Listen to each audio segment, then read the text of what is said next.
Assalamu alaikum dear students, I am Shayan Ali. Dear students, today we are going to discuss about relative pronouns. What are relative pronouns? What are their functions? And where we can use relative pronouns. Here I have written three different definitions of relative pronouns. We will discuss them one by one.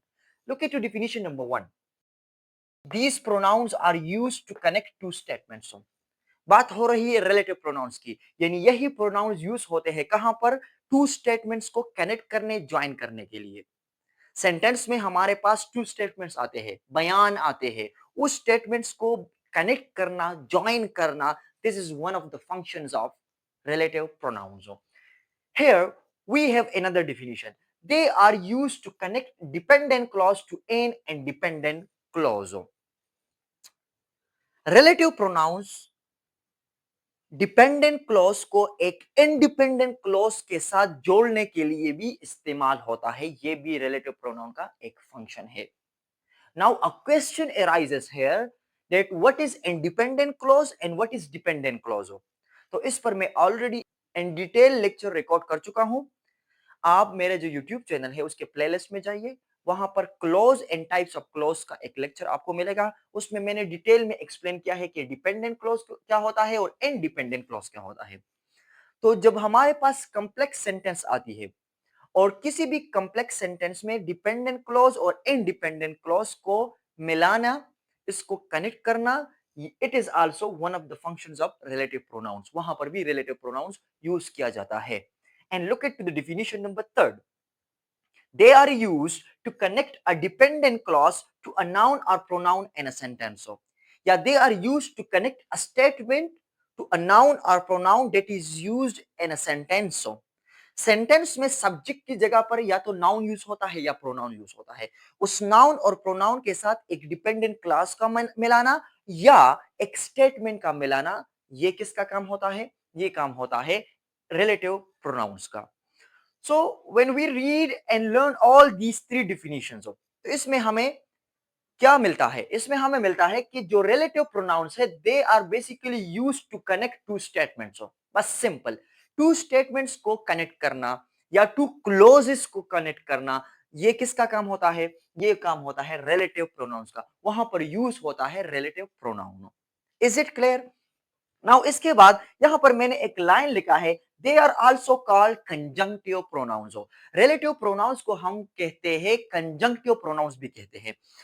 ये conjunctive word निकला है conjunction से, और conjunction हमारे पास एक part of speech है which connect two words, two phrases or two clauses or two sentences। इन सबको जोड़ने का काम किसका है? कंजंक्शन का है। कंजंक्शन एक पार्ट ऑफ स्पीच है, लेकिन it is called conjunctive pronoun. जो तो इट मींस ये रिलेटिव प्रोनाउन जो है ये प्रोनाउन भी है, यानी they are use instead of noun. ये प्रोनाउन का फंक्शन करते हैं, यूज होते हैं नाउन की जगह पर, लेकिन साथ में ये ज्वाइनिंग का, कनेक्शन का काम करता है। सो दैट्स व्हाई ये कंजंक्शन का फंक्शन भी करते हैं और प्रोनाउन का फंक्शन भी करते हैं। They do two functions, so that's why they are called conjunctive pronouns. Now here I have all the relative pronouns of who, whom, whose, that and which। ये 5 हमारे पास है relative pronouns। अब ये जो relative pronouns मैं यहाँ पर लिख चुका हूँ, अब इस हर relative pronoun का अपना अपना अलग अलग फंक्शन है। हम वो नेक्स्ट लेक्चर में डिस्कस करेंगे, लेकिन ये किस तरह कनेक्शन के लिए, ज्वाइनिंग के लिए यूज होते हैं, ये यहाँ पर एग्जांपल के थ्रू मैं आपको अभी समझा रहा हूँ। Look at to the example number 1।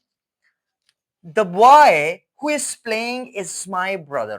अब ये एक स्टेटमेंट है, who is playing is my brother या is playing is my brother, ये एक स्टेटमेंट है। इस स्टेटमेंट को बॉय के साथ सब्जेक्ट में जो बॉय यानी नाउन यूज हुआ है अकॉर्डिंग टू दिस डिफिनीशन, उसके साथ मिलाना, कनेक्ट करना, ज्वाइन करना, this is the function of who. ये हु ने यहां पर किया है विच इज रिलेटिव प्रोनाउन। ये हु यहां पर यूज हुआ है बॉय के लिए। The boy who is playing is my brother. वो लड़का जो खेल रहा है वो मेरा भाई है। तो ये हु यूज हुआ है इस बॉय के लिए, तो it means it replaces the noun here. और जो वर्ड नाउन को रिप्लेस करता है तो वो प्रोनाउन बन जाता है, तो यहां पर ये प्रोनाउन बन गया। लेकिन इसने इस स्टेटमेंट को, इस प्लेइंग इज माय ब्रदर को द बॉय के साथ ज्वाइन कर दिया, कनेक्ट कर दिया, तो दूसरा फंक्शन इसने क्या किया, कंजंक्शन का फंक्शन किया, कनेक्शन का। सो इसकी वजह से ये बन गया आपका रिलेटिव प्रोनाउन या कंजंक्टिव प्रोनाउन। लाइक यहां पर I met Harry who had just returned, अब ये एक क्लॉज है, आई मेट हैरी एक इंडिपेंडेंट क्लॉज है, और who had just returned ये एक डिपेंडेंट क्लॉज है। अब इस डिपेंडेंट क्लॉज को इस इंडिपेंडेंट क्लॉज के साथ कनेक्ट करना, this is the function of who, और ये हु यहां पर यूज हुआ है हैरी के लिए। आई मेट हैरी, मैं हैरी से मिला, हु हैड जस्ट रिटर्न जो अभी अभी आया था, वापस आया था, तो who replaces the Harry, pronoun का फंक्शन कर रहा है। दूसरा काम ये कर रहा है कि इस क्लॉज को हु हैड जस्ट रिटर्न को मिला रहा है, कनेक्ट कर रहा है आई मेट हैरी के साथ हो, तो that's why it is called relative pronoun. These are the boys, ये एक स्टेटमेंट हो गया, ये वो लड़के हैं who work hard, work hard ये एक स्टेटमेंट हो गया। दीज आर द बॉयज ये दूसरा स्टेटमेंट हो गया। इस दोनों को मिलाने का काम किसने किया, हु ने किया, और हु यहां पर कंजंक्शन का फंक्शन कर रहा है यानी मिलाने का, तो ये एक काम हो गया। दूसरा काम यह है कि it is use for the boys, लड़कों के लिए यूज हुआ है, नाउन को रिप्लेस करता है, तो this is called relative pronoun. This is the house, ये वो घर है, which belong to my uncle, which belongs to my uncle, ये वो वाला घर है। अब इस घर वाले statement this is the house, ये वो घर है, इसको कनेक्ट करना to my uncle, belongs to my uncle, ये किसका काम है, विच का। सही है, तो विच आपका क्या हो गया, रिलेटिव प्रोनाउन बन गया। एंड यहां पर ये विच जो है ये रिप्लेस करता है हाउस को, दिस इज द हाउस, ये वही घर है, which belongs to my uncle. These are the students whose assignments are ready. So these are the students. ये एक स्टेटमेंट हो गया, whose assignments are ready, दूसरा स्टेटमेंट हो गया। इन दोनों को ज्वाइन करना किसका काम है, whose का काम है, and it is used for the assignments of the students. So उसके assignments के लिए यूज किया गया है। So these are different relative pronouns that are used to connect two statements and they are used instead of nouns. उसकी जगह noun की जगह पर यूज होता है और टू स्टेटमेंट्स को कनेक्ट करने के लिए यूज होते हैं। इसके अलावा मैं आपको एक बात बताता चलूं, ये जो रिलेटिव प्रोनाउंस है यानी who, whom, whose, that and which, they are same for singulars, plurals, masculine and feminine, ये सब के लिए सेम होता है।